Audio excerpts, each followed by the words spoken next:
Assalamualaikum warahmatullahi wabarakatuh. Waalaikumsalam Waalaikumsalam warahmatullahi wabarakatuh. warahmatullahi wabarakatuh. Alhamdulillah kita dikumpulkan lagi di sini. Halo-halo semuanya. Gimana kabarnya? Kita udah edisi kelima sekarang. Kajian satu lole mengaji ya. Yang pada edisi kelima ini kita akan disuguhkan sebuah kisah dan juga pengingat bagi kita semua, yaitu eh, pengajian ini bertema hari-hari terberat atau saat-saat terberat Rasulullah, yang pasti semua manusia tentunya diuji dengan tingkatan ujian masing-masing dan spesifik khusus bagi kita kayak gitu.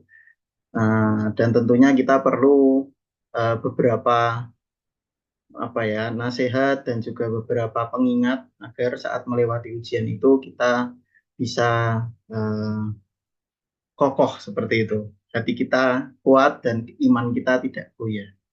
Nah, kajian dan eh, pengajian kita pada malam hari ini akan dibawakan oleh Al Ustadz Al apa tadi yang di ini yang dipublikasi, Al Ustadz Al Mubarok. Al-Mukarrom. Oh, Al Mukarrom ya. Mulia Itu ya. dodol, Mubarak tuh dodol. Ya, merek dodol. Tapi bedanya apa tuh Mukarrom sama Mubarok? Berkah ya, berkah sama karim ya, sama mulia ya. Ya, jadi pengajian kita pada malam hari ini ya tadi bisa dipotong tadi ya, yang tadi saya lupa tadi. Nah, pengajian pada malam hari ini akan dibawakan oleh Al Ustadz Al Mukarrom Muhammad Mustafa Mulia Pambudi, teman seangkatan kita Teknik Elektro 2010, yang sesuai dengan namanya, pasti ngefansnya dan eh, panutannya adalah Rasulullah Muhammad SAW, yang mendalami kisah beliau dan akan menceritakan satu fase kehidupan dari Rasulullah SAW, yang mana beliau akui sendiri itu fase yang paling berat. Nah, bagaimana beliau melewatinya dan apa pelajaran dan hikmah apa saja yang bisa kita ambil? Marilah kita mulai pengajian kita pada malam hari ini dengan bersama-sama membaca basmalah. Bismillahirrahmanirrahim. Bismillahirrahmanirrahim. Bismillahirrahmanirrahim. Ya, terima kasih. Waktu dan tempat dan kesempatan saya serahkan. Saya berikan kepada Al Ustadz Al Mukarrom Muhammad Mustafa Mulia Pambudi. Ya, silakan. Oke, terima kasih Mas Radit ya pembukaannya. Bismillahirrahmanirrahim. Assalamualaikum warahmatullahi wabarakatuh. Waalaikumsalam warahmatullahi wabarakatuh. Jadi, saya sekalian share screen aja ya. Oh, ini dia. Sebenarnya mungkin ini sekedar sharing ya, karena kemarin itu sebagai pembukaannya, kemarin itu, sudah terlihat kan ya? Sudah. Oke, Lupa aku unmute tadi. Sudah. kemarin itu ada apa ya? Ada kesulitan gitu untuk mencari narasumber buat hari ini. Tapi ya enggak apa-apa, nanti akhirnya saya backup dulu gitu ya. Cuman yang mau saya share tentunya mungkin tidak seberat apa yang sudah teman-teman sebelumnya share gitu. Kayak Ataka, Mas Fauzi, Mas Aden gitu. Ini lebih simple lah. Dan sepertinya teman-teman di sini, ya atau yang nanti lihat di YouTube juga, harusnya sudah tahu bagian momen terberat mana gitu. Bagian momen mana yang akan saya cuplik gitu di kajian malam hari ini. Oke, ini buat pembukaan aja. Jadi sumbernya ini karena saya lumayan senang baca sejarah ya, jadi ada dua kitab kitab sejarah yang saya ambil sebagai sumber, yaitu tentunya terjemah dari karyanya Ibnu Katsir dengan Saifur Rahman Mabarakpuri gitu. Kenapa terjemah? Karena saya belum bisa bahasa Arab, masih belajar gitu. Sama sumber yang ketiga adalah diskusi dengan beberapa guru dan rekan belajar selama ini gitu. Jadi Saya kalau belajar saya catat, terus ya saya beberapa informasinya terus saya masukin ke sini gitu kan. Oke, sebelum kita mulai, Bismillahirrahmanirrahim dulu ya dengan menyebut nama Allah yang Maha Pengasih dan lagi Maha Penyayang. Nilai. Nah, sebelum dimulai ini ada disclaimer dulu ya. Disclaimernya itu materi ini disampaikan tuh dalam persepsinya tuh dakwah dan ukhuwah aja gitu. Jadi fokusnya pada hikmah dan ibroh. Jadi bukan detail kisah atau tahun atau tokoh gitu kan. Kayaknya kalau belajar sejarah agama, menurut saya yang paling penting tuh kan ngambil hikmah atau ibroh dan ibrohnya gitu ya. Jadi eh, memperkecil apa ya kemungkinan buat saling, oh ini salah nih, oh ini tahunnya ini salah, ini tokohnya ini salah gitu. Jadi memperkecil kemungkinan seperti itu. Terus karena terbatasnya waktu pembuatan materi, jadi ada penomoran beberapa hadis. Jadi kalimatnya Nabi Muhammad tuh belum sempat dicari nomor hadisnya gitu. Tapi mudah-mudahan sih ininya sahih. Terus yang nomor 3, nanti kalau ada ilustrasi di dalam sini tuh kayak cuman apa ya, bantuan ilustrasi aja. Jadi bukan kalau ada foto ya berarti itu bukan foto Nabi Muhammad gitu pastinya ya. Atau ada tokoh-tokoh yang lain itu bukan bukan yang eh, aslinya gitu. Dan yang terakhir ya saya sendiri sadar ya bahwa kemampuan saya yang sekarang tuh nggak akan bisa menyampaikan tema ini tuh dengan sempurna gitu. Maka ya kebenaran datangnya dari Allah. Kalau ada yang sebaliknya maka saya pribadi memohon ampun kepada Allah Subhanahu wa taala. Oke, kita mulai ya. Jadi ada satu masa di mana suatu ketika itu Nabi Muhammad itu bersandar di pangkuannya ibunda kita Aisyah ya, atau istri terakhirnya beliau. Nah, di pangkuan itu Aisyah bertanya kepada Rasul, gitu, pada Nabi Muhammad. Pertanyaannya tuh menarik. Pertanyaannya itu, adakah hari yang lebih berat untukmu ya daripada hari Uhud gitu. Nah, ini sebenarnya Aisyah itu lagi nanya gitu ke Rasul, momen apa sih yang terberat buat Nabi gitu sejauh ini. Nah, kenapa ditanyain daripada Uhud? Ya karena di Uhud itu kan berat banget ya. Mungkin kalau di sini teman-teman sering dengar gitu, Nabi Muhammad kan menang perangnya sering. Nah, salah satu kekalahan yang apa ya, yang terkenal itu kan di Uhud. Padahal sudah unggul gitu, tapi kalah pada akhirnya gitu. Walaupun nantinya terus dibalikin lagi kondisinya gitu. Cuman di Uhud itu kondisinya berat banget. Sebenarnya sebelum kalah pun sudah berat gitu. Kenapa? Karena itu kan Nabi awalnya kan 1.000 orang ya, memimpin 1.000 orang pasukan gitu. Itu lawannya tuh 3.000 orang dari Mekah gitu, orang-orang kafir Quraisy. Nah, tapi ada 300 orang itu yang disersi. Disersi itu lari dari medan perang gitu. Bahkan bukan lari, bahkan ini sebelum perang tuh sudah mundur, mau mundur duluan gitu. Jadi walhasil nih alih-alih 1.000 lawan 3.000, ini jadi 700 lawan 3.000 gitu. Nah, itu berat pasti ya. Dari awal saja udah berat gitu. Nah, awalnya menang ya. Tapi sayangnya ada 70 orang pemanah itu tergoda gitu. Ngelihat pasukan-pasukan yang di bawah tuh udah ngambil harta rampasan perang duluan. Nah, akhirnya karena pemanah yang di atas eh, tergoda, turun, jadi nggak ada proteksi dari belakang, akhirnya diserang sama Khalid bin Walid dari belakang. Nah, di kondisi seperti ini, itu banyak sahabat-sahabat utama yang syahid. Contohnya, pamannya Rasul sendiri ya, Hamzah. Itu jantungnya bahkan diambil, dikunyah-kunyah sama siapa istrinya Abu Sufyan ya. Lalu ada iparnya Nabi, Abdullah bin Jahsy, itu juga hidung sama telinganya dipotong, isi perutnya tuh dikeluarkan gitu. Terus ada yang terkenal banget nih, ada yang dibilang Mus'ab bin Umair, itu diplomat pertama Islam ya. Itu hilang kedua tangannya gitu. Terus dari kepala, ini bayangin aja mungkin merinding ya, dari kepala sampai ke dada tuh tertebas pedang itu kondisinya. Nah, gimana kondisi Nabi sendiri? Nabi sendiri itu karena di helmnya kan ada rantai pengikatnya, itu kena palu gada, itu sampai masuk rantainya tuh ke pelipis gitu. Jadi kondisinya wajahnya tuh penuh darah. Terus diriwayatkan juga kakinya Nabi itu sampai kena jebakan gitu. Itu kan berat ya, berat banget di kondisi seperti itu gitu. Sudahlah secara fisik kena gitu, secara mental juga kena gitu. Gitu. Tapi apakah Nabi menjawab, ya yang terberat itu Uhud. Ternyata bukan. Apa yang Nabi jawab? Ternyata Nabi menjawab momen yang lebih berat daripada Uhud itu adalah suatu peristiwa yang terjadi di tahun ke-10 kenabian. Nah, di tahun ke-10 kenabian ini, saya mau ceritakan dimulai dari ini ya, selesainya pemboikotan oleh orang-orang Quraisy. Jadi, pemboikotan seperti apa? Ini ada pemboikotan dari orang-orang Quraisy ini. Eh, Orang-orang Quraisy ini bersepakat untuk membuat sebuah perjanjian yang nanti perjanjiannya itu disimpan di dalam Ka'bah. Kira-kira isi perjanjiannya begini. Poin 1, 2, dan 3 yang ada di sini itu. Yaitu, kami seluruh bangsa Quraisy dari semua sukunya bersepakat tidak akan menjual atau membeli dari dan kepada Muhammad, para pengikutnya, dan keluarganya dari Bani Hashim dan Bani Muthalib.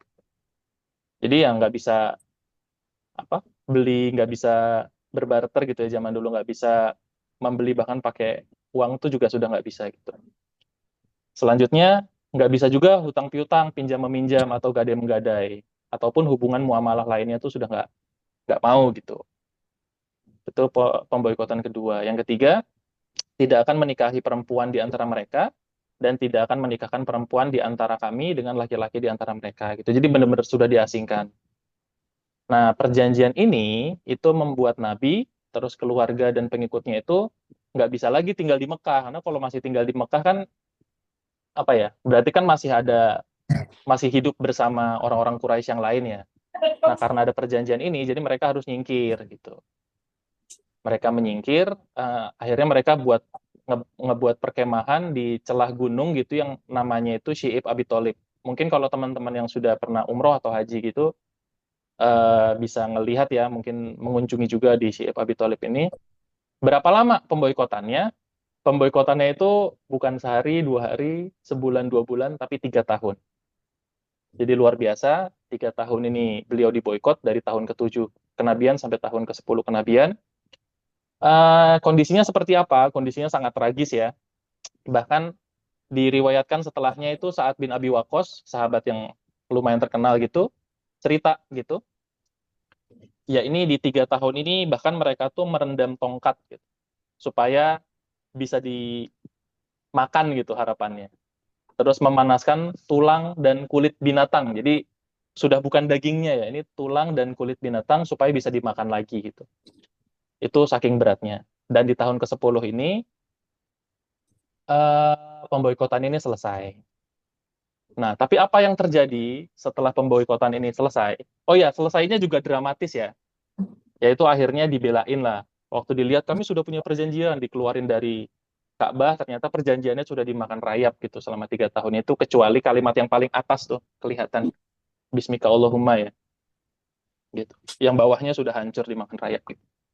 Nah, setelah pemboikotan ini selesai, Khadijah atau istri Nabi yang pertama gitu ya, wafat di pangkuan Nabi gitu dalam keadaan tidak memiliki apa-apa. Kenapa nih saya tekankan tidak memiliki apa-apa? Karena Khadijah ini adalah wanita yang sangat, apa ya, tadinya secara materi itu kaya banget gitu ya, saudagar gitu. Nah, tapi saking suportifnya dengan Nabi itu sampai tidak memiliki apa-apa gitu di menjelang wafatnya. Bahkan ada satu riwayat yang menuliskan gitu bahwa menjelang wafatnya Khadijah tuh berkata gitu sama Nabi Muhammad, perkataannya kira-kira tuh seperti ini ya. Seandainya nanti ada yang bisa engkau manfaatkan dari jasadku, apakah itu tulang-tulang atau apapun, maka ambillah, aku ridho selama itu bisa meneguhkan engkau di dalam perjuanganmu gitu. Itu laki-laki mana yang tidak melting, bukan tidak sedih juga ya. Melting dan sedih lah, sedih kalau istrinya tuh bicara seperti itu, padahal suami ini, Rasul ini, melihat perjuangannya gitu. Khadijah dari awal sampai sekarang sampai nggak punya apa-apa gitu. Tapi menjelang wafatnya tuh masih ngomong kayak gitu. Maka Nabi melihat seperti itu pasti sedih ya. Ini makanya ini awal dari tahun kesedihan Nabi ya, yaitu wafatnya istri pertama beliau yaitu Khadijah gitu. Nah, riwayat-riwayat setelahnya itu kita tahu ya bahwa Nabi itu sepertinya tidak pernah merasakan kehilangan sebesar kehilangan Khadijah ya. Karena Khadijah ini adalah istri yang meneguhkan beliau, menghibur beliau di kala seluruh kota Mekah tuh menyakiti gitu. Bayangin kita disakitin sama penduduk di sekitar kita, tapi selalu ada istri kita yang menghibur gitu, membesarkan hati ketika seluruh kota Mekah itu mengecam gitu, mengatai beliau gila, ngatai beliau tukang sihir, ngatai beliau penyair, itu selalu yang membesarkan hati beliau itu adalah Khadijah gitu, istrinya. Ini pasti sedih banget ya. Dan yang bikin sedih lagi sebenarnya ya sepeninggal Khadijah, Nabi otomatis jadi single parents ya. Saya kalau refleksikan ke orang-orang kita zaman sekarang mungkin kayak berat gitu jadi single parents dengan 4 anak perempuan gitu. Zainab, Ruqayyah, Umi Kulsum sama Fatimah tuh masih kecil-kecil ya. Apalagi Fatimah masih kecil ya waktu itu. Gitu nih pasti semakin berat gitu keadaannya. Kalian kemana dulu? Nah, kondisi kesedihan ini ditambah lagi, yaitu paman beliau atau supporter beliau Abu Thalib itu wafat. Nah, siapa sih Abu Thalib? Mungkin teman-teman di sini juga sudah tahu ya. Saya mau mencuplik satu hal yang ini aja, yang menarik gitu. Jadi suatu hari Abu Thalib itu pernah menolak pertukaran anak antara Nabi Muhammad ya dengan Walid bin Mughirah. Nah, siapa Walid bin Mughirah? Ini saudaranya Khalid berarti ya. Ini adalah pemuda yang paling tampan ketika itu ya, paling cerdas, penyair ulung, hebat berkuda gitu dan memanah. Nah, orang-orang Quraisy ini menawarkan gitu, mau nggak ditukar nih Walid sama Muhammad? Walid aku serahkan ke Abu Thalib, ke kamu Abu Thalib, tapi kamu nyerahin Muhammad ke aku gitu. Jadi Walid ini kenapa orang-orang Quraisy itu mau pertukaran gitu ya? Karena mereka yakin bahwa Walid ini adalah anak yang diimpikan semua ayah dan semua mertua gitu. Jadi pasti mau nih Abu Thalib kalau ditukar sama Walid. Nuker antara Nabi Muhammad sama Walid. Tapi apa jawaban Abu Thalib itu? Jawaban Abu Thalib itu sangat mencengangkan. Beliau menjawab, celaka kalian, di mana akal kalian? Kalian ambil anakku untuk kalian bunuh, lalu kalian berikan anak kalian kepadaku untuk diberi makan. Akal mana yang bisa menerima gitu? Itu sekuat itu pembelaannya Abu Thalib gitu. Padahal mungkin kalau orang normal, oh ya udah nggak apa-apa, sini ditukar aja gitu. Tapi Abu Thalib tuh nggak mau. Nah, salah satu yang bikin Nabi Muhammad sedih gitu ya, itu bukan hanya karena hilangnya pelindung, tapi utamanya adalah karena Abu Thalib itu wafat dalam keadaan belum beriman gitu sampai akhir. Begitu, makanya bertambah-tambahlah kesedihan beliau. Nah, sejak wafatnya Abu Thalib ini, Nabi itu mulai mendapatkan perlakuan-perlakuan keji yang tadinya sembunyi-sembunyi atau di belakang gitu ya. Ini mulai langsung gitu. Mulai ada yang berani menjerat leher Nabi waktu Nabi sedang ruku di depan Ka'bah gitu, terus nginjek kepala Nabi ketika sedang sujud. Atau yang dulu sempat bikin saya sedih banget ngebayanginnya tuh ini. Apa? Nabi lagi sujud itu terus dibawain jeroannya unta, terus ditumpahkan ke atas kepala Nabi gitu waktu Nabi sedang sujud gitu. Sampai suatu hari itu ada kisah juga Nabi itu saking malunya dan saking penghinaannya itu sudah terlalu besarnya gitu ya. Sampai Nabi Muhammad tuh nggak mau ngangkat sujudnya itu loh. Nggak mau ngangkat sujudnya. Jadi dalam keadaan sujud masih ada banyak kotoran unta gitu di atas punggung dan kepalanya itu. Karena Nabi kan pemalu banget ya. Pemalu itu sampai akhirnya tuh datang putri yang paling kecilnya itu. Namanya Fatimah itu ngebersihin semua kotoran dari kepala Nabi dan punggungnya Nabi gitu sambil nangis. Terus Fatimah tuh bilang, wahai ayah, bangun dan pulanglah. Tak akan kubiarkan orang-orang itu melakukan hal ini lagi kepadamu. Nah, ngelihat Fatimah menangis tuh, Nabi menghapus air mata Fatimah terus berkata, tenanglah nak, Allah akan selalu menjaga ayah. Itu luar biasanya Nabi kita ya. Nah, di kondisi seberat ini, Nabi juga diperparah lagi nih kesedihannya. Jadi berlipat-lipat gitu lah kesedihannya, karena ngelihat sahabat-sahabatnya tuh disiksa gitu. Tapi Nabi nggak bisa melakukan apa-apa juga untuk nolong. Mungkin yang terkenal adalah keluarga Yasir ya, Amr bin Yasir. Ada siapa? Ibunya namanya Sumayyah gitu ya.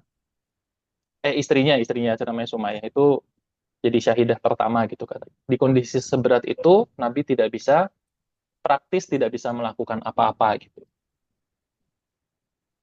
Nah, di kondisi ini, di tahun ke-10 ini, Nabi itu sudah melihat gitu seluruh kota Mekah dan merasa bahwa nggak ada lagi nih satu orang pun yang bisa diajak masuk Islam. Kan kalau kita ngelihat gitu, ini kayaknya bisa diprospek.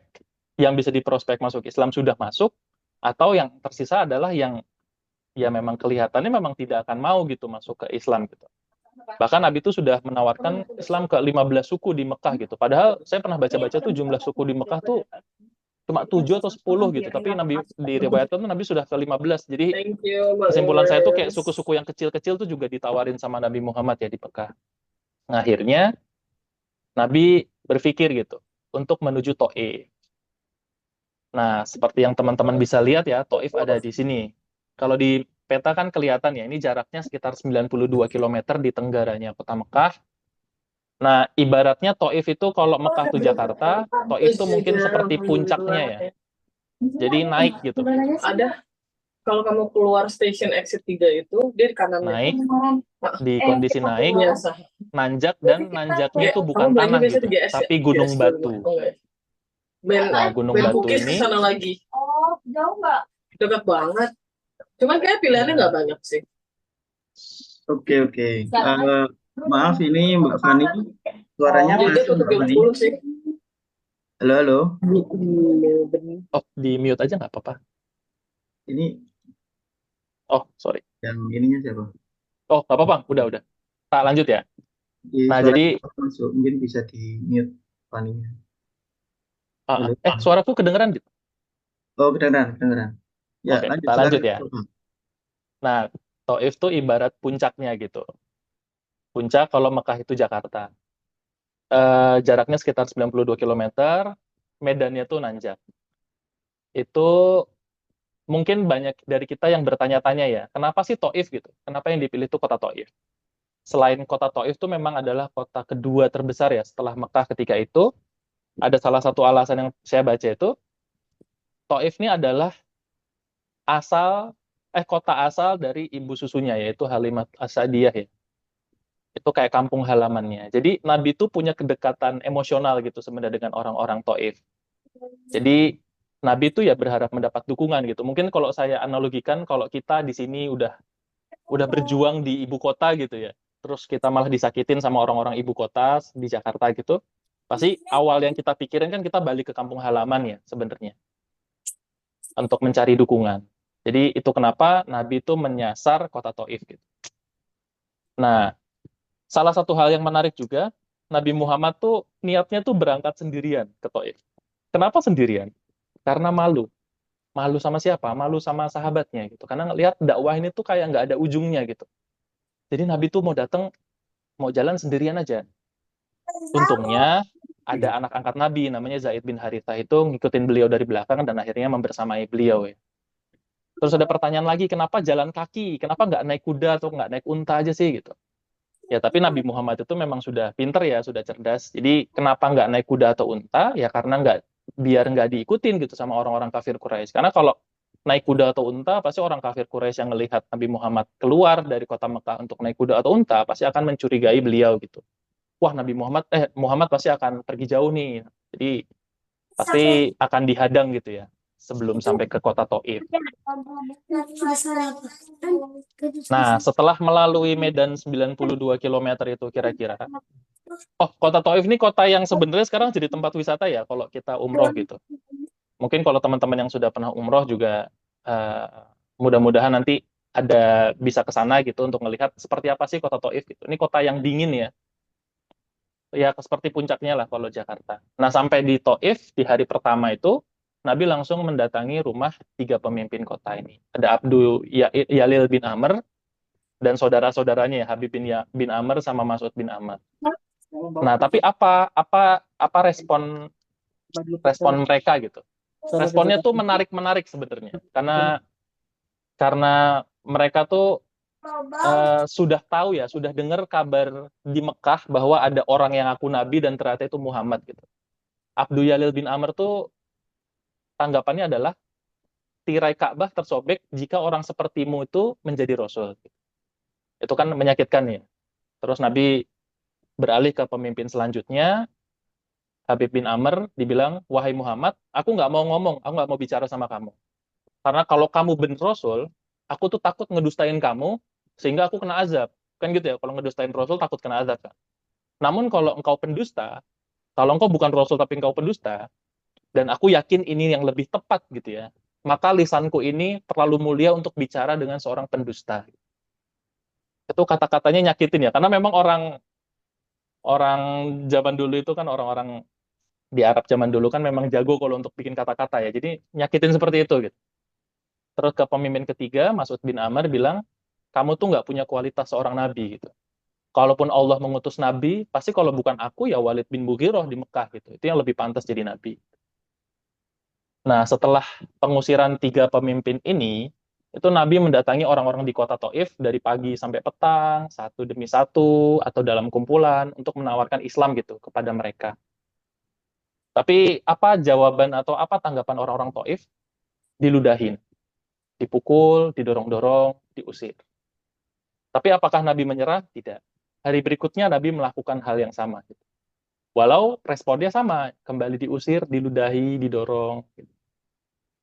Dan mungkin kalau ada teman-teman yang pernah ke Taif juga, Taif ini kan yang tadi saya bilang ibaratnya kayak puncak ya. Jadi di sana tuh dingin. Bahkan sekarang saja di masa udah mulai pemanasan global ini, sekarang tuh suhunya antara 4 sampai 11 derajat Celcius gitu di sana. Jadi dingin, relatif dingin lah. Nah, di tempat yang dingin ini, coba kita pikirkan Nabi tuh tidur di mana? Sholatnya di mana, tidurnya di mana selama 10 hari. Akhirnya sampai di hari ke-10 penduduk Taif itu berkumpul dan sepakat ya untuk mengusir Nabi. Nabi dikejar-kejar, dilempar batu sampai mengenai betis beliau. Zaid bin Harithah juga berusaha melindungi beliau, itu juga terluka. Ini ada apa? Ilustrasi sedikit ya. Ini diambil dari cuplikan film. Jadi ya ini kira-kira ini Zaid bin Harithahnya gitu, yang nabinya itu yang apa? Yang dari kameranya gitu. Kira-kira gitu. Bahkan untuk lebih menyakitkannya lagi tuh dikumpulin tuh anak-anak kecil buat nimpukin batu juga gitu. Seperti itu. Itu adalah respon dari orang-orang Taif. Nah, di kondisi ini, Jibril tuh membisiki telinga Nabi. Dan Jibril tuh berkata, wahai Rasulullah, demi Allah, jika sampai darahmu netes membasahi bumi, maka Allah akan murka dan kaum ini pasti akan diazab dan dibinasakan. Nah, respon Nabi apa? Nabi membekap lukanya agar darah beliau tuh nggak jatuh. Terus seraya berkata, ya Jibril, tidak demi Allah. Aku ingin diutus untuk membawa rahmat, aku tidak ingin diutus untuk menjadi penyebab azab. Jadi luar biasa ya, Nabi responnya seperti itu. Nah, di kondisi yang seperti ini, Nabi terpincang-pincang, melindungi diri ke sebuah kebun anggur untuk bersandar ya. Ini ilustrasinya ada buah anggur kira-kira seperti ini untuk nyandar sebentar gitu. Terus Nabi apa namanya? Bersandar di kondisi seberat ini tuh Nabi berdoa. Nah, apa yang Nabi doakan gitu. Ini sebenarnya saya ambil dari potongan hadisnya panjang, tapi saya ambil awalannya aja yang mau saya bahas. Ini Allahumma ini asku ilaik wa du'fa quwati wa khilata khilati gitu. Jadi ya Allah, hanya kepada Engkau aku mengadu gitu. Nah, apa sih yang diadukan gitu? Ternyata yang diadukan itu bukan kezoliman atau kejahatan atau pengusiran penduduk Taif. Bukan itu. Yang Nabi adukan adalah wa du'fa quwati, yaitu lemahnya kekuatanku, wa khilata khilati, dan sedikitnya daya upayaku gitu. Ini bayangin nih, orang sudah diperlakukan seperti ini di kondisi mental yang harusnya sudah break dengan tahun kesedihan yang baru saja terjadi gitu ya, pemboikotan, istri meninggal, paman meninggal, terus apa sahabat-sahabat disiksa, lalu datang ke sini ditimpuki gitu ya, tidur nggak jelas di mana gitu. Di kondisi seperti ini apa yang Nabi adukan tadi? Lemahnya kekuatanku dan sedikitnya daya upayaku. Jadi dari semua rasa sakit yang Nabi rasakan, Nabi itu memilih untuk mengadukan ini gitu. Mengadukan lemah dua hal itu, lemahnya kekuatannya dan sedikitnya daya upaya.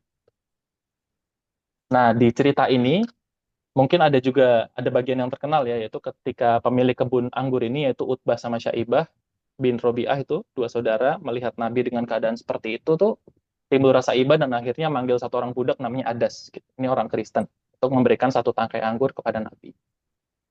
Jadi waktu dibawain gitu, akhirnya ada ngambil satu tangkai anggur, ngantar ke hadapan Nabi.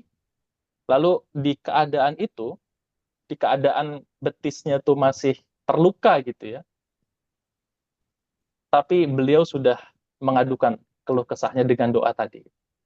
Sehingga waktu Adas datang itu, yang Adas lihat adalah muka yang paling berseri-seri yang pernah Adas lihat.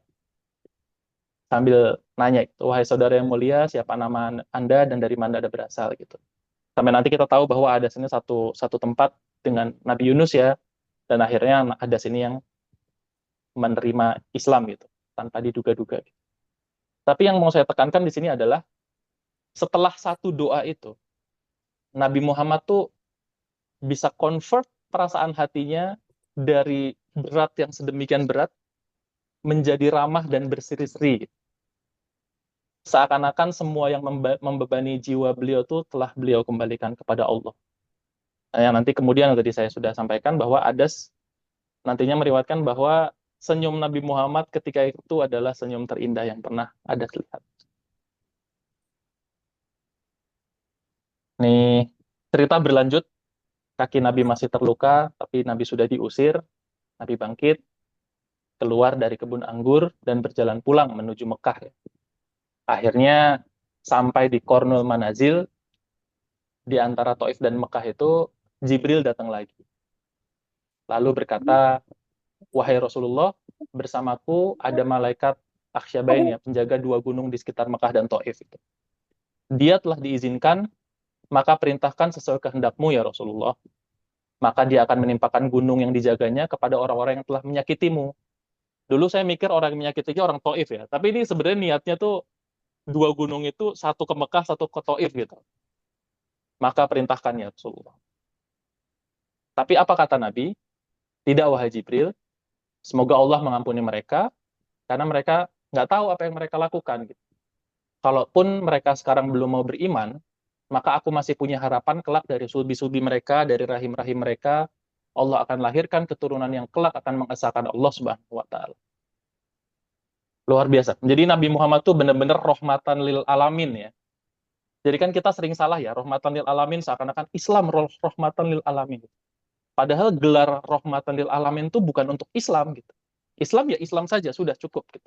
Nggak ada Islam Nusantara, Islam moderat, Islam liberal, nggak ada. Islam saja. Itu sudah nama yang Allah berikan itu. Nah, gelar rahmatan lil alamin itu bukan untuk Islam, tapi untuk Nabi Muhammad. Di Al-Quran kan begitu ya. Nah, plot twist-nya apa? Plot twist-nya adalah, dulu saya mikir keadaan ini adalah keadaan yang Nabi sebut sebagai keadaan yang berat. Tapi ternyata kenapa Nabi Muhammad memilih momen ini sebagai momen yang berat? Kenapa Nabi berkata kepada Aisyah bahwa inilah momen terberat dalam hidup Nabi? Karena ketika itu Allah justru menyerahkan nasib orang-orang yang menyakiti, mendustakan, mengusir, dan melukai beliau, itu ada di tangan beliau. Kalau beliau mau tuh bisa aja saat itu untuk memerintahkan Jibril dan malaikat Akhsyabain, hancurkan mereka ya Jibril. Jangan sisakan mereka ya Jibril. Binasakan mereka ya Jibril. Ini seperti kalimatnya Nabi Musa ya. Nabi Musa di dalam Al-Quran tuh bicara kira-kira begitu.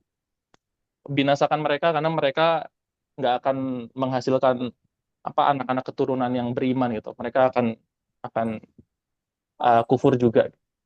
Tapi dengan tidak berniat untuk membanding-bandingkan para nabi dan rasul. Tapi inilah jawaban Nabi Muhammad gitu. Dan jawaban ini adalah jawaban yang luar biasa yang menunjukkan bahwa Rasulullah itu adalah benar-benar rahmatan lil alamin atau rahmat bagi semesta alam gitu ya.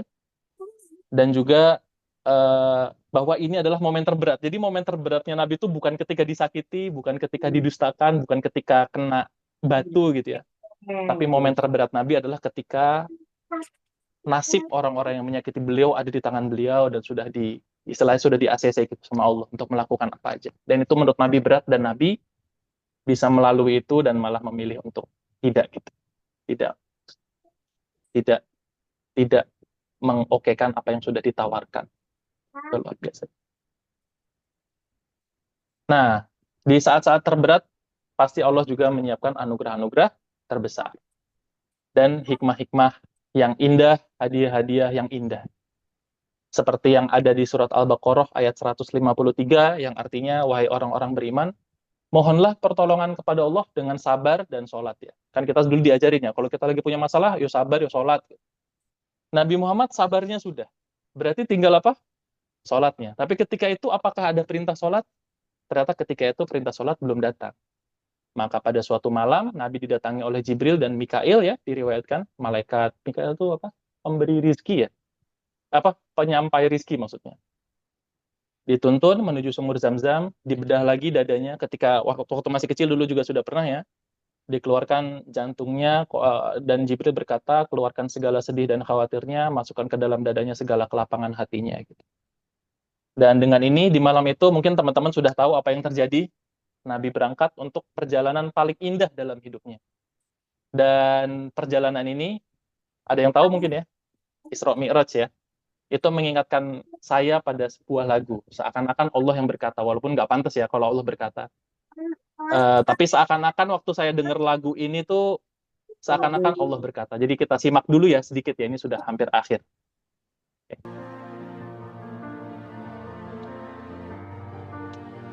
Mungkin teman-teman di sini juga sudah sudah sering dengar lagu ini, tapi dulu pertama kali saya dengar lagu ini yang kepikiran tuh ya momen ini gitu. Kemarilah singgah dulu sebentar, Perjalanannya jauh ya. Tak ada tempat berteduh. Menangislah, kan kau juga manusia. Mana ada yang bisa berlarut-larut, berpura-pura sempurna. Sampaikan pada jiwa yang bersedih, begitu dingin dunia yang kau huni. Jika tak ada tempatmu kembali, bawa lukamu biar aku obati. Tidakkah letih kakimu berlari, ada hal yang tak mereka mengerti. Beri waktu untuk bersandar sebentar. Selama ini kau hebat, hanya kau tadi. Hebat ya Nabi Muhammad, cuman nggak didengar aja. Oh, menangislah, kan kau juga manusia. Mana ada yang bisa berlarut-larut, berpura-pura sempurna. Sampaikan pada jiwa yang bersedih, begitu dingin dunia yang kau huni. Jika tak ada tempatmu kembali, bawa lukamu biar aku obati. Tidakkah letih kakimu berlari, ada hal yang tak mereka mengerti. Beri waktu untuk bersandar sebentar. Selama ini kau hebat, hanya kau tak didengar. Di perjalanan Nabi dari Masjidil Haram ke Masjidil Aqsa, lalu naik ke Sidratul Muntaha ya, diriwayatkan beliau bertemu dengan semua Nabi dan Rasul, 124.000 Nabi dan 315 Rasul. Dan Nabi mengimami mereka semua ketika untuk sholat ya. Di perjalanan yang jadi hadiah buat Allah dari Allah pada Nabi Muhammad. Nah, sebenarnya ceritanya cukup sampai di situ. Jadi sekarang kita membahas hikmah dan ibrohnya. Yang pertama, momen berat dalam hidup adalah satu pintu untuk menuju anugerah yang indah dari Allah. Itu yang harus kita percaya. Kemudian salah satu kunci dalam momen terberat tuh sholat gitu. Jangan sampai kita kalau kita ngerasa momen terberat itu datang, kita justru malah ninggalin agama atau ninggalin sholat gitu.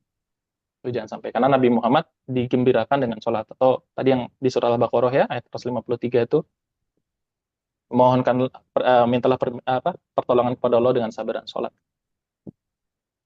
Dalam momen terberat, kadang kita harus menepis dulu, menyalahkan orang lain, keadaan, dan lain-lain, tapi awali dengan mengakui kesalahan kita dan mengadukannya kepada Allah. Ini juga yang dulu waktu Adinantara di episode 1 ceritakannya, ini adalah yang dilakukan oleh Nabi Adam. Terus ketika ada di momen yang berat, memang kadang kita ngerasa orang-orang di sekitar kita menjauhi, itu udah biasa ya. Kalau kita dapat yang enak-enak kan teman-teman kita atau orang di sekeliling kita kan nyamperin kita. Gitu. Tapi kalau kita lagi kesusahan kan pada pergi gitu.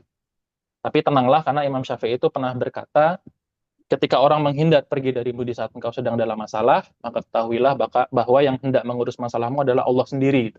Dia tidak ingin melibatkan orang lain karena ini adalah antara engkau dengan dia. Lalu harus sabar ketika bergaul dengan manusia. Ini seperti Nabi ya. Biasanya kalau kita musuhan sama orang tuh kita juga kesel sama keturunan di bawahnya. Mungkin kita akan kesel juga, tapi Nabi enggak gitu. Bahkan Nabi berharap kebaikan gitu pada keturunan orang-orang Taif gitu. Lalu ini ternyata walaupun ketika itu orang Taif itu tidak tidak langsung beriman gitu, tapi di surah Al-Ahqaf nih kalau dibaca tafsirnya, ini adalah justru malah kaum jin ya, sekelompok kaum jin tuh masuk Islam gitu. Jadi tidak sia-sia gitu apa yang sudah Nabi lakukan. Jadi sepertinya memang Allah tidak ingin apa yang sudah kekasihnya lakukan tuh sia-sia. Jadi di sini diceritakan bahwa sekelompok jin itu masuk Islam. Terus apa sih harapan Nabi tadi? Nabi berharap dari subi-subi, dari rahim-rahim orang Taif itu beriman gitu ya. Dan ternyata benar, usaha yang dimulai sekarang tuh mungkin nggak akan kita petik buahnya sekarang juga gitu, tapi akan nanti. Masyarakat Taif nanti masuk Islam di tahun 9 Hijriah. Jadi kira-kira 12 tahun setelah Nabi ke Taif tuh. Nah, sedangkan di tahun 11 tuh Nabi meninggal ya di Madinah gitu. Selepas meninggalnya Nabi, banyak masyarakat yang murtad gitu karena nabinya udah nggak ada, udah murtad aja lah gitu. Nah, salah satu yang hampir murtad ya Taif ini, tapi akhirnya bertahan. Jadi ada 3 kota atau 3 wilayah yang ketika itu bertahan, yaitu Mekah, Madinah, dan Taif ini. Dan salah satu faktornya ketika itu Taif punya pemimpin yang sudah hebat ya dalam beriman, kalimatnya sangat kuat gitu, yaitu apakah kita menjadi masyarakat yang paling belakang masuk Islam, karena baru di 9 Hijriah ya masuk Islam, tetapi menjadi yang paling dahulu murtad. Jadi hal ini membuat orang-orang Taif itu nggak jadi murtad, bisa dibilang. Hikmah dan ibroh terakhir, anugerah Islam kepada kita ini sesungguhnya mencegah kita dari kelemahan mental atau depresi ya. Sekarang kan sering ada masalah mental illness, ya kena masalah jadi mental illness dan lain-lain. Jadi gimana kita bisa depresi kalau kita yakin dengan sepenuh hati bahwa yang kita kerjakan itu sudah sesuai dengan keinginan Allah dan kita kerjakan dengan semampu kekuatan kita gitu. Lalu kita yakin bahwa semuanya akan kembali kepada Allah, kita harusnya sih nggak ada alasan buat depresi ya. Jadi saya dulu mencuplik juga kalimat dari banyak mujahid gitu ya. Kalau aku diasingkan, yaitu waktuku berjalan-jalan melihat ciptaan Allah yang lain. Kalau aku di penjara, itu waktuku berduaan sama Allah. Kalau aku dibunuh, maka aku akan mati dalam keadaan syahid dan ruhku akan disambut ribuan malaikat. Jadi orang kayak gini, gimana cara depresinya gitu? Mungkin musuh juga bingung nih caranya gimana gitu. Ya paling musuh tuh akhirnya nyasar keluarganya ya, karena tahu bahwa orang-orang kayak gini tuh paling nggak bisa kalau keluarganya diapa-apain. Makanya banyak kayak dulu mujahid-mujahid di Palestina dan lain-lain itu ditutup mukanya tuh bukan karena takut ya, tapi karena biar dia nggak keciri dan nanti malah keluarganya diambil gitu. Kira-kira gitu. Nah, yang harusnya mudah depresi itu siapa? Pasti orang yang menjalankan kehidupan itu sesuai dengan keinginannya sendiri untuk ya nyenangin diri sendiri aja. Tapi sayangnya kesenangan itu tuh gampang hilang. Dan cuman kesenangan yang ada, itu pun sesaat, dan kebahagiaan itu ternyata nggak dia dapat. Dia bingung dalam kesesatan dan sesat dalam kebingungan ya. Waktu terus berjalan, hari terus berganti, dan dia sadar bahwa kematian semakin dekat, maka bertambahlah kegelisahannya. Dan yang terakhir, menahan keinginan untuk menghukumi orang yang menyakiti kita tuh memang sangat berat gitu. Bahkan hal ini dianggap Nabi lebih berat daripada kekalahan dan sakitnya beliau di perang Uhud. Jadi memang ini berat, tapi kalau kita bisa melakukan ya insya Allah kita sudah melalui jalan yang Nabi kita lalui. Ini sebagai penutup, dunia ini ujian, bahkan kehidupan dunia ini Allah berikan kepada Nabi Adam kan sebagai hukumannya. Sehingga hal-hal berat memang akan kita rasakan di dunia ini.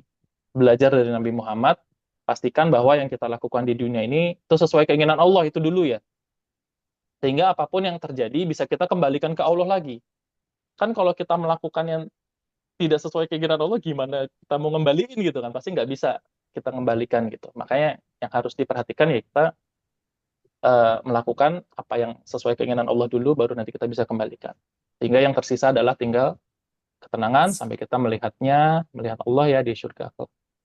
Akhir, begitulah Nabi kita Nabi Muhammad SAW, momen terberatnya ia lalui agar Islam tuh bisa sampai kepada kita, sampai kita nih istri kita, anak-anak kita bisa berhijab gitu ya, kita bisa bisa dapat nikmat Islam seperti sekarang gitu, dengan usaha yang sedemikian rupa gitu, sehingga kita nih yang terpaut jarak ribuan kilometer dan terpaut waktu ribuan tahun bisa merasakan nikmatnya buah yang beliau usahakan, yaitu Islam. Sekarang pertanyaan, maukah kita juga berkorban gitu ya? Dimulai dari memperbaiki hal-hal kecil dalam hidup kita dan orang-orang di sekitar kita. Segala puji bagi Allah, Rabb semesta alam. Saya akhiri. Wabillahi taufiq wa hidayah. Wassalamualaikum warahmatullahi wabarakatuh. Waalaikumsalam warahmatullahi wabarakatuh. Assalamualaikum. Masya Allah ya. Panjangan ya? Kisah yang Panjangan enggak ya? Enggak, pas waktunya. Itu kisah yang sangat inspiratif dan juga deep ya kalau orang sekarang bilangnya, dalam gitu. Bagaimana saat-saat atau momen-momen terberat dari Rasulullah Muhammad SAW, Nabi kita. Jadi ceritanya tuh kayak ada pendahuluan, latar belakang seperti itu ya. Bagaimana kesedihan itu menumpuk, lalu dari diboikot, kemudian istri beliau yang paling beliau cintai ya Khadijah, yang sudah mempersembahkan dan mengerahkan seluruh tenaga, harta, dan waktunya untuk Nabi Muhammad. Bahkan sesaat sebelum beliau wafat meninggal itu berkata, kalau ada yang tersisa dari diriku, bahkan tulang-tulangku, silahkan digunakan untuk kepentingan dakwah, seperti itu. Kemudian paman beliau meninggal, kemudian ada penolakan dari Mekah, sahabat-sahabatnya, sahabat-sahabat Rasulullah disiksa, sedangkan Rasulullah merasa tidak mampu berbuat apa-apa, seperti itu, kekuatannya lemah, tentu sangat mengiris hati ya. Kemudian mencari tempat berlindung ke kampung halamannya dari ibunya atau ibu persusuannya. Kemudian di sana justru ditolak ya. Ya, kemudian dilanjutkan ya, ternyata Allah ingin menunjukkan juga ya kepada kita semua tentunya, bahkan kepada para malaikat-malaikat terdekatnya, betapa mulianya akhlak Rasulullah Muhammad SAW. Di saat-saat cobaan yang berat, yang mana tadi dikisahkan Nabi Musa, Nabi yang utama juga, itu berkata sesuatu yang bahkan hilang harapan beliau akan keimanan dan juga keturunan-keturunan dari orang yang membangkang itu. Nabi Musa sampai berkata, udah nggak ada harapan lagi, tapi Nabi Muhammad justru mendoakan kebaikan, terutama kepada anak keturunannya agar bisa beriman. Ya.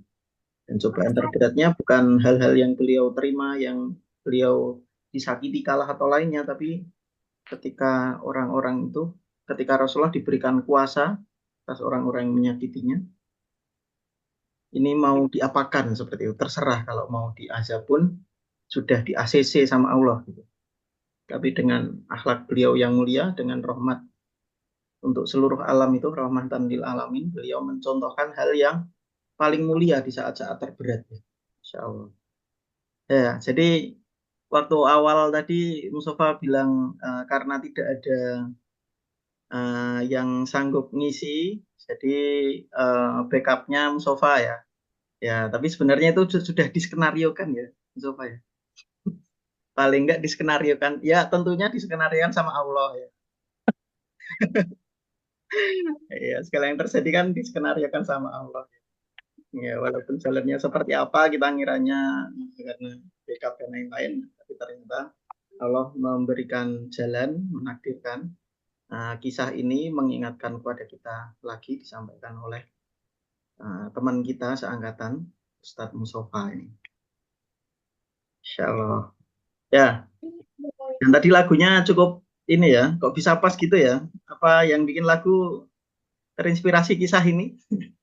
Walau Iya ya, aku kalau dengar lagu itu kok kayak orang-orang mikirnya cinta-cintaan. Yang aku pikirin pertama malah tentang ini. iya, malah jadi lebih dalam ya maknanya. Iya, Terus apa ada bersandar juga, jadi ini bersandar di pohon pohon kurma anggur ya. ini. Iya, sorry, anggur. Oh, iya, anggur. Terus ada apa lirik-liriknya itu ya, ya. Dan diminta kembalinya kalau kembali kepada Allah ya udah paling ultimate ya, yang mengobati Allah tentu segala masalahnya langsung Allah atur agar berbalik jadi kebaikan. Oke, nah lanjut sesi pertanyaan ini. Silahkan teman-teman, boleh bertanya, boleh cerita, boleh sharing. Kalau ada yang mau bertanya, nah ini ada Adenantera raise ma- hand. mengangkat telapak tangan. Tanya apa nasi tangan, present. Si ayam, Nasi nasi ayam ayam ayam betina present. Ya silakan. Ustadz juga ini Ustadz Adenantera, silakan bertanya atau berdiskusi atau menambahi sesuatu. izin masuk. Assalamualaikum. Waalaikumsalam. Waalaikumsalam. Kayaknya nih pernah, nggak tahu, aku ingat ini pernah dibahas dulu di ruang magat. Bahas tentang masalah ini. Ini jadi recall memory. Nggak tahu ruang magat dulu pernah bahas macam-macam kayaknya. Ini bahas ini. Ya bos. Dejavu. Terus aku ingat aku nimpali juga itu kayaknya. Jadi ya mungkin tambahan. Jadi perkataan Rasul tadi kan mirip Nabi Adam, Masya Allah, ya. Bisa-bisanya ya. Jadi lagi kondisi kayak gitu, yang diingat itu bukan orang, kesalahan diri, kekurangan diri, ketidakmampuan diri, kelemahan. Itu yang dipikir ke diri sendiri, Masya Allah, kayak Nabi Adam. Cuma ada perkataan yang lebih tinggi dari Nabi Adam waktu itu, kalau nggak salah yang pas kayak gitu, Rasul itu sempat bilang ini. Jadi ada kekhawatiran. Ini memang levelnya udah nggak nyampe di nalar orang biasa ya. Kekhawatiran kalau ada hal yang membuat Allah murka. Jadi ada perkataan, asalkan ini bukan karena engkau murka, segala yang terjadi kayak gini itu bukan karena engkau murka, analah ubali, aku nggak peduli. Jadi setelah kekurangan-kekurangan apa, jadi ada kekhawatiran, apa jangan-jangan ada suatu kesalahan yang aku buat sehingga Allah itu murka. Wah ini nggak masuk sekali levelnya ini. Umumnya orang tuh kalau kena kayak gini, ini orang umum dan ini sah. Orang kalau berbuat dakwah, berbuat suatu amal soleh, dan ada orang yang zalim kepada dia, umumnya tuh dia bilang, nanti hati-hati kamu celaka, hati-hati dibalas sama Allah, hati-hati, itu umum, dan itu sah aja. Kita dizalimi orang sah-sah aja kayak gitu. Nanti kamu hati-hati, nanti kalau sampai Allah balas ke kamu, kayak gitulah. Tapi yang dipikiran Rasul itu, wah ini jauh sama orang umum. Kalau tadi sah ya, itu bukan dosa juga. Nah, kita dizalimi orang, ya sah-sah aja. Nanti hati-hati yang zalimin balik ke kamu, nanti kejahatan kamu lakukan padaku balik ke kamu, hati-hati kalau Allah balas. Tapi yang Rasul bilang takut kalau Allah ada murka. Dan ini waktu itu di Nabi Adam belum keluar nih kata-kata kayak gini. Itu wah nggak nalar tuh. Itu sedalam apa hubungannya sama Allah. Jadi takut ada murka dari Allah, terus kalau bukan Allah murka aku nggak peduli. Balik apapun yang terjadi, yang kena aku nggak peduli. Ada sisi itunya kalau saya ingat dulu. Tapi nggak tahu di mana, di pada berita bukan nggak ada. Dulu aku baca di mana, terus jangan dulu nggak tahu. Kayaknya pernah bahas ini dulu di Magat. Kelihatannya itu syairnya yang Rasulullah bacaan ketika apa namanya bersandar di kebun anggur itu. Terus apa sambil aku bacanya di mana ya, di Sirah atau di mana ya? Itu sambil terbuyung apa namanya ya mau istirahat gitu, mau bersandar di kebun anggur terus sambil mengucapkan gitu, asalkan engkau tidak murka gitu.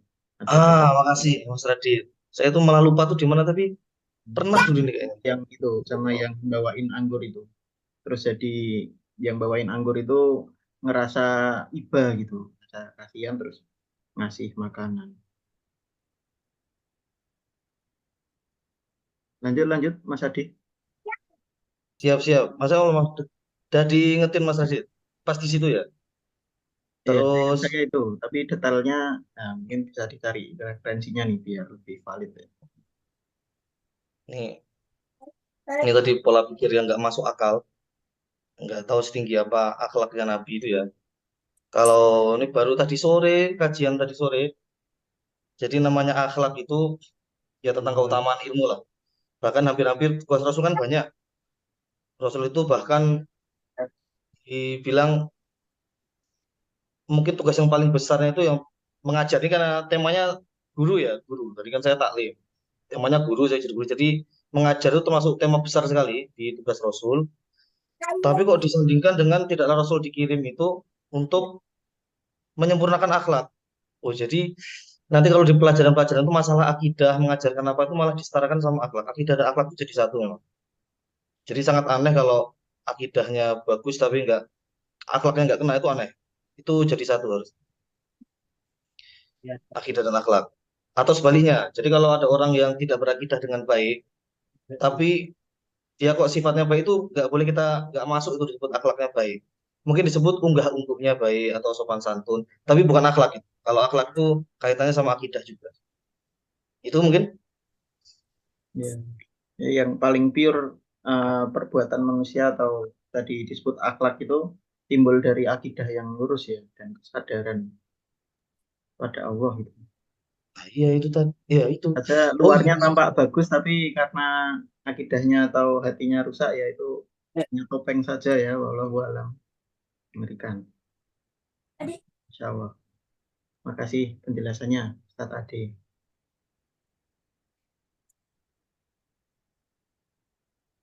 Lanjut lanjut.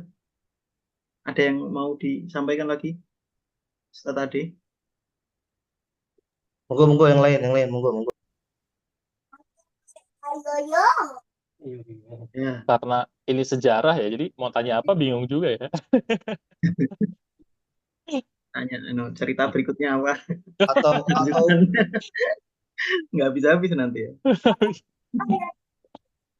Tapi sebenarnya aku juga sempat ini deh, kan tadi kayak nggak masuk nalar manusia tuh termasuk yang ini, jadi keinget omongannya Umar bin Khattab itu loh, waktu dapat ghanimah banyak, itu kan nggak masuk nalar manusia ya, kayak curiga gitu, nih dulu Nabi Muhammad nggak begini, nggak dapat segininya, terus Abu Bakar juga nggak dapat sebanyak ini, nih jangan-jangan kita dapat kayak gini tuh karena murkanya Allah nih, karena kita tuh ada yang salah gitu kan, juga nggak masuk nalar ya. Iya, iya, Jadi iya. keinget tiba-tiba, Di malah Umar jadi khawatir gitu. merasa Rasulullah dan Abu Bakar itu lebih baik dari dia, tapi kok Betul, berikannya ke saya, nggak ke mereka gitu. Terus jadi, saking kepingin samanya ya sama dua sahabatnya itu gitu, aku lihat.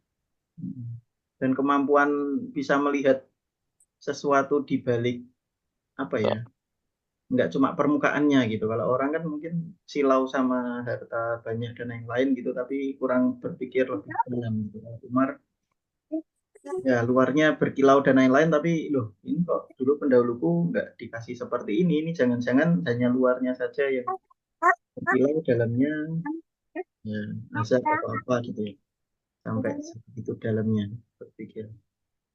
Ya Rasulullah dan para sahabatnya itu orang-orang istimewa yang kita nggak bisa mendapati apa ya contoh yang lebih tinggi, yang lebih mulia selain daripada mereka ya. Jadi sebenarnya kalau mau dikaji dan ditelaah itu hikmahnya nggak habis-habis.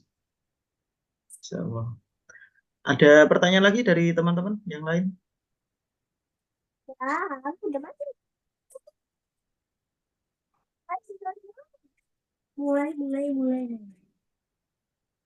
izin Ini masuk. ya, Tapi kalau tadi kan bahas hikmah ya, kalau kalau ada nanti kalau ada yang lain dulu aja. Ada fakta unik bagus tadi. Yang saya lihat dari slide-nya Mas Mustafa, dari Akhuna Fillah Mas Mustafa. Wah.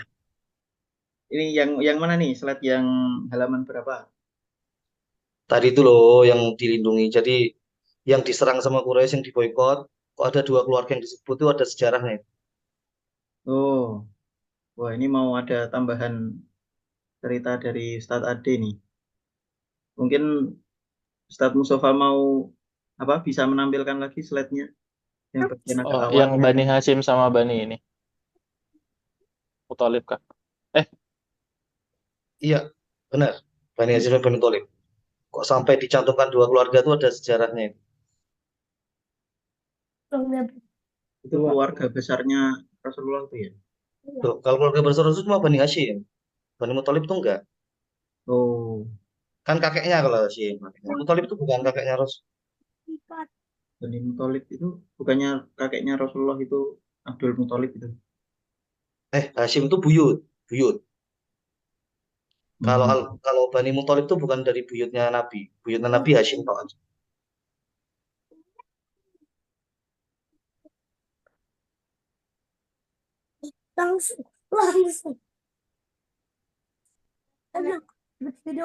eh, Agak awal itu ya sebelumnya. ini kah? Nah, benar. Kenapa sampai orang-orang Quraisy sepakat satu kabilah itu? Kalau Nabi Muhammad jelas mereka tuh musuh utamanya mereka ya, yang menghalangi uang-uang mereka. Pengikutnya Nabi jelas. Kalau ke Bani Hashim ya masih oke lah karena ada sisi kekeluargaan yang melindungi Nabi Muhammad tuh. Kok Bani Muthalib ikut kena? Nah ini sejarahnya lumayan ini Bani Muthalib. Bani Muthalib itu bukan anak-anaknya kakeknya Rasulullah loh. Bukan, bukan. Itu saudaranya Hashim. Muthalib itu adiknya Hashim. Jadi, nah ini tapi ini nanti nggak ada hikmah, ini cuma cerita kok. Cuma cerita.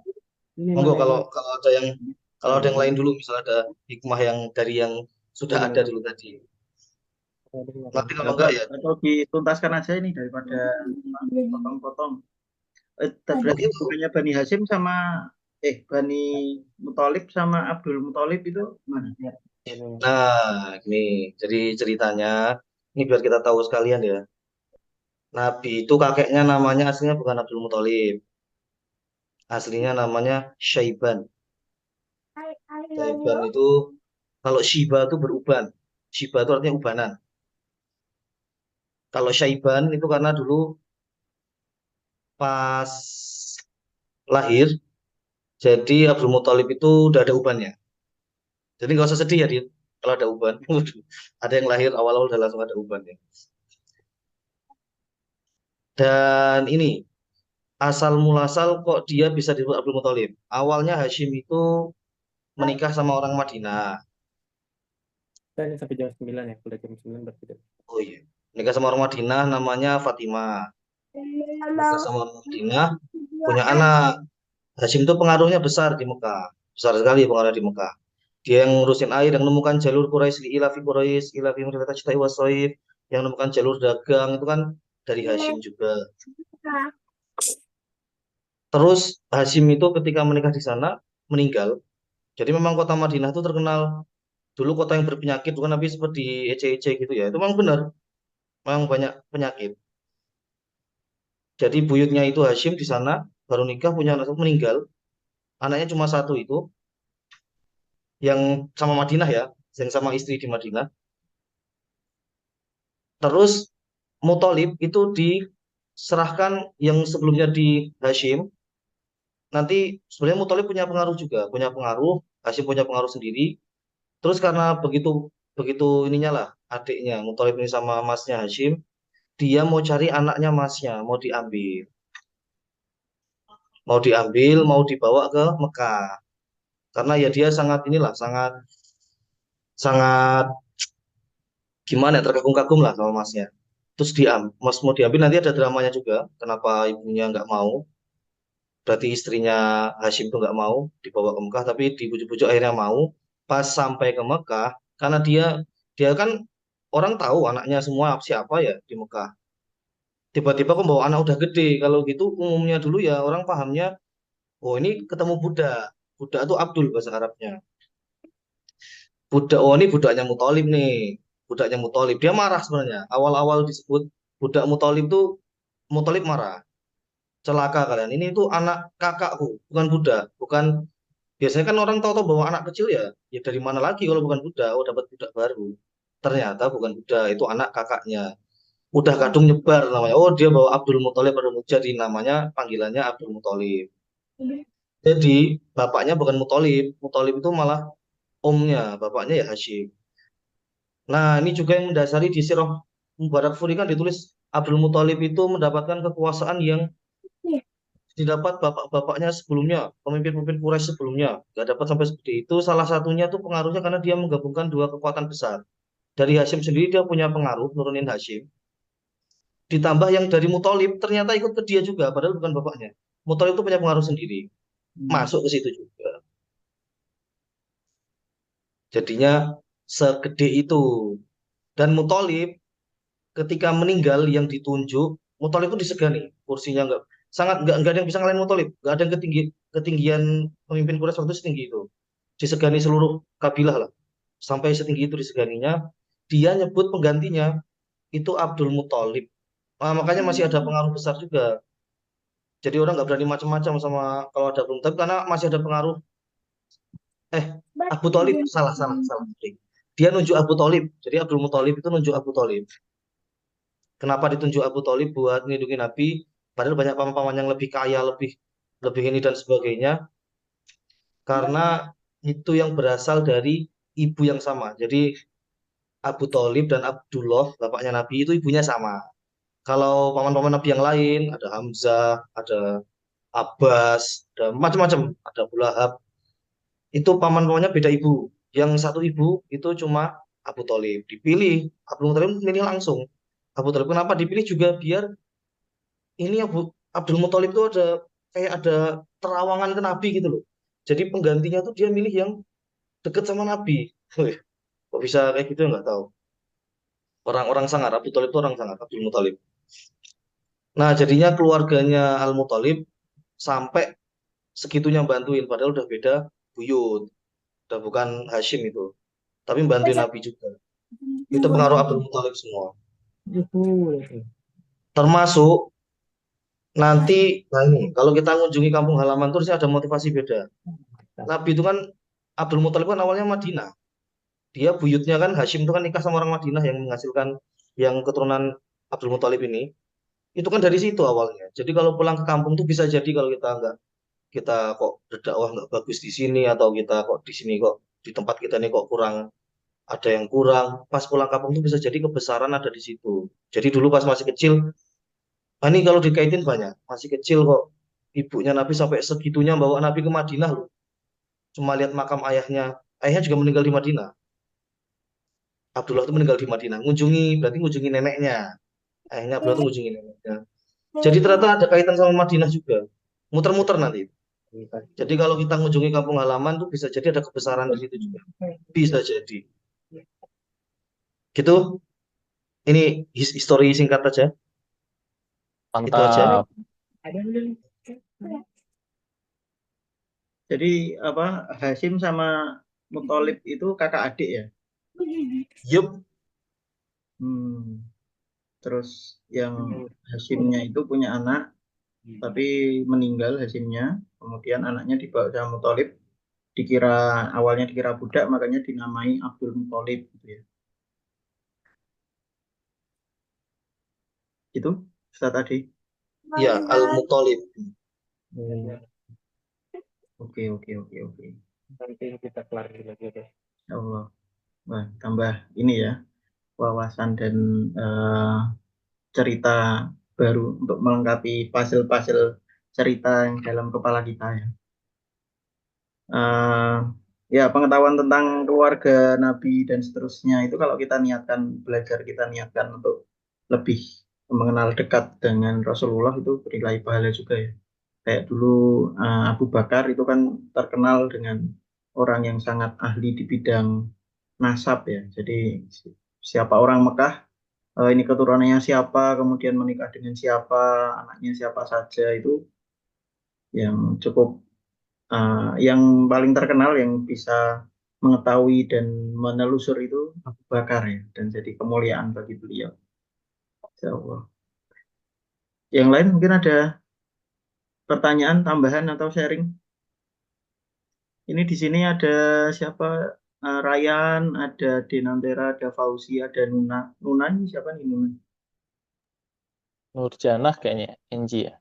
Oh iya ya, Mbak Tadi Nur. sempat 10 atau 11 orang gitu, udah pada cabut-cabut. Tadi ada Naufal juga tadi. Naufal, Naufal Fani ya. aku kirimi apa linknya, terus sempat masuk tadi dengerin dari jam berapa ya kurang tahu. Pas sesi tanya jawab tadi masih ada. Ada Fani juga dan yang lainnya. Oke, Emang susah pertanyaannya Dit kalau sejarah gitu. iya, ya ini sih. Eh, enaknya diresapi sih kalau sejarah. Diresapi. Diresapi di oh ya Allah, Rasul aja mengalami hal seperti itu kayak gitu ya. Jadi refleksi diri dan seterusnya. Ya, dan kelihatannya ini ya banyak yang bilang kan generasi Z atau mungkin atasnya generasi Y, milenial dan lain-lain itu masalah kesehatan mental atau apa mental health itu sekarang jadi concern yang lebih tinggi ya, yang harus semakin diperhatikan ya. Dan banyak juga yang terus speak up atau cerita tentang masalah itu, banyak yang bilang apa ya sekarang lebih rentan dan seterusnya. Nah, mungkin salah satu solusinya ini banyak diceritain tentang kisah-kisah ini. Nah, kisah-kisah Rasulullah, para sahabat atau para pemimpin-pemimpin Islam yang ya Salahuddin Al-Ayyubi itu kan awalnya pas muda mungkin kurang perhatikan kondisi umat, setelah tahun keberapa itu terus akhirnya dia berbalik sangat perhatian ke kondisi umat, atau mungkin pahlawan-pahlawan Islam, ilmuwan-ilmuwan Islam yang hebat ya, dari kecil sudah termotivasi Al-Quran, hadis, dan akhirnya jadi penemu hebat. Ya mungkin banyak kisah-kisah seperti itu perlu diceritakan ya. Krisis kisah ini kelihatannya di Indonesia terutama ini. Nah ini pengajar-pengajar kayak Adenantera dan seterusnya ini mungkin perlu diberikan mic dan panggung lebih luas ya. Musofa juga untuk menceritakan kisah-kisah seperti ini biar generasi kita jadi generasi tangguh. Ya, mungkin kalau udah nggak ada pertanyaan dari teman-teman semua, masih ada? Oke, kalau tidak ada, mungkin ada closing statement dari Mas Musofa. Tadi sudah closing statement edit. Cuman Oh, mungkin udah. nambahin dikit salah Ya, satu yang boleh bikin hasil diskusi ini. Walid bin Mughirah itu ini apa namanya? Kayak nggak mau banget gitu nerima dakwahnya Nabi Muhammad tuh karena ya itu kayak ada pertentangan antar kabilah gitu, antar suku gitu. Jadi kayak ini baninya Nabi Muhammad itu udah dapat apa? Pengelolaan air Zam-Zam dan sumber Zam-Zam dan lain-lain itu. Nanti kalau nabinya dari istilahnya kayak nabi dari kalian juga, kami dapat apa gitu. Nah, karena mikirnya ke sana gitu ya, mikirnya. Jadi ya itulah makanya kalau bisa kita hindari lah pertentangan-pertentangan yang tidak penting begitu, yang tidak esensi sehingga malah apa ya, menghalangi kita dari hidayah yang lebih. Ya betul tuh kayak iblis. Itu aja paling dari closing statement tadi sudah ada di presentasi. Ya, jadi gengsi dan seterusnya. Hal-hal yang ya kita unggul-unggulkan, tapi sebenarnya bukan hal yang esensi sehingga menghalangi dari kebenaran, itu perlu diwaspadai ya. Jangan sampai kita terjerumus ke situ, terhalang dari sesuatu yang lebih besar lagi. Ini adek. Ya, terima kasih. Adek. Oke. Halo Ryan. Assalamualaikum. Saya pikir mau menyampaikan sesuatu. Oke, kalau tidak ada, marilah kita akhiri, kita tutup Satu Lele Mengaji pada malam hari ini, edisi kelima. Semoga bermanfaat dan berkah semua hal yang sudah kita lakukan, kita lalui dan kita simak bersama-sama. Kita tutup dengan membaca hamdalah. Alhamdulillah. Alhamdulillah Rabbil Alamin. Saya sebagai moderator minta maaf kalau ada kekurangan atau salah kata. Banyak.